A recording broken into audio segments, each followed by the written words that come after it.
मोदी जी, मैं domestic politics पे वापस आती हूँ। एक सवाल है इलेक्टोरल बॉन्ड्स के बारे में। राहुल गांधी जो है वो हर भाषण में कहते हैं और विपक्ष के नेता भी कहते हैं कि इसमें धांधली हुई है। आपकी पार्टी के लोग भी कहते हैं कि अगर गलती है, अगर इसमें कोई गुंजाइश है इसके सुधार में तो वो कर सकते हैं। क्या ये गलत फैसला था इलेक्टोरल बॉन्ड्स का? पहली बात है कि हमारे देश में लंबे अरसे से चर्चा चली है कि चुनावों में काला धन एक बहुत बड़ा खतरनाक खेल हो रहा है। देश के चुनावों को काले धन से मुक्ति मिले, इसके लिए कुछ करना चाहिए। चर्चा लंबे समय से चल रही है। चुनाव में खर्च तो होता ही होता है, कोई इनकार नहीं कर सकता है। मेरी पार्टी भी करती है, सब पार्टियां करती है, कैंडिडेट भी करते हैं और पैसे लोगों से लेने पड़ते हैं, सब पार्टियां लेती हैं।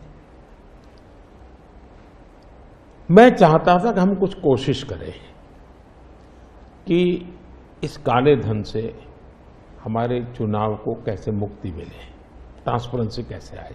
एक प्रामाणिक पवित्र विचार मेरे मन में था।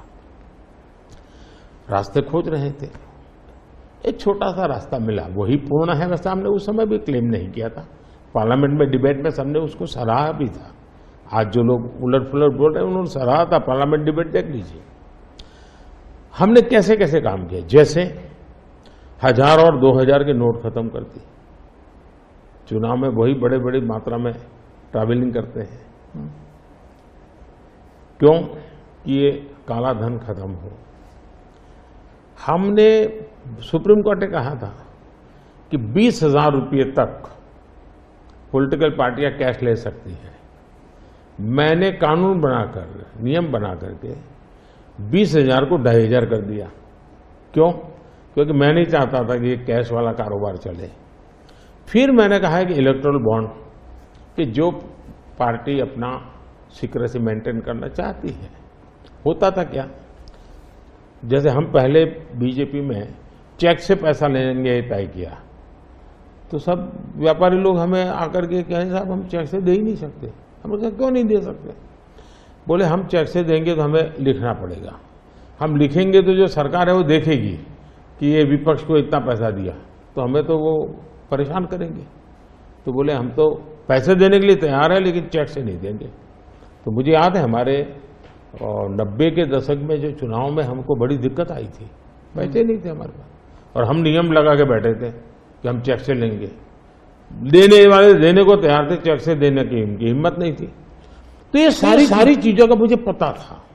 तो मैंने कहा भाई, तो हमने कहा भाई ऐसा है, अब देखिए इलेक्टोरल बॉन्ड न होते तो किस व्यवस्था में ताकत है वो ढूंढ के निकालते कि पैसा कहां से आया और कहां गया। ये तो इलेक्टोरल बॉन्ड की सक्सेस स्टोरी है कि इलेक्टोरल बॉन्ड थे तो आपको ट्रेल मिल रहा है मनी का कि किस कंपनी ने दिया, कैसे दिया, कहां दिया। अब उसमें अच्छा हुआ बुरा हुआ वो विवाद का विषय हो सकता है, इसकी चर्चा हो। मुझे जो चिंता है वो, मैं ये कभी नहीं कहता हूं निर्णय में कोई कमी नहीं होती है। निर्णय तो चर्चा कर सीखते हैं, सुधारते हैं, इसमें भी सुधार के लिए बहुत संभावना है। लेकिन आज हम पूरी तरह काले धन की तरफ देश को धकेल दिया है और इसलिए मैं कहता हूं सब लोग पछताएंगे। जब बाद में ईमानदारी से सोचेंगे सब लोग पछताएंगे। अब देखिए इलेक्टोरल बॉन्ड का भी विशेषता देखिए कैसा झूठ चल रहा है। कुल देश में 3000 कंपनियों ने इलेक्टोरल बॉन्ड दिए हैं। उसमें 3000 में 26 कंपनियां ऐसी हैं जिन पर कार्रवाई हुई है। ये कहते हैं ना ईडी वीडी टिकना फला, 3000 डोनर है उसमें सिर्फ 26 और उनमें से 16 कंपनियां ऐसी थी छापा जब लगा उस समय बॉन्ड खरीदा।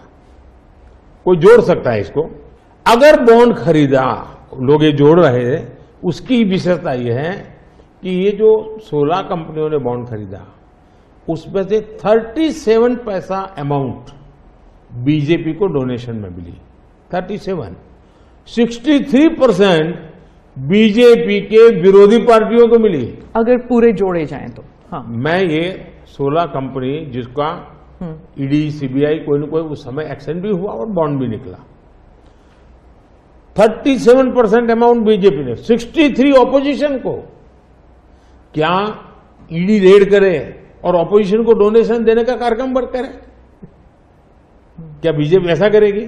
इसका मतलब कि 63% पैसा विपक्ष के पास जाए और आप आरोप हम पर लगाए, लेकिन उनको गोलमोल बोलना है और भाग जाना है। अगर आप ये वीडियो YouTube पर देख रहे हैं तो हमारे चैनल को सब्सक्राइब करें और बेल आइकन को दबाना ना भूलें। अगर आप Facebook पर ये वीडियो देख रहे हैं तो हमारे पेज को लाइक करें।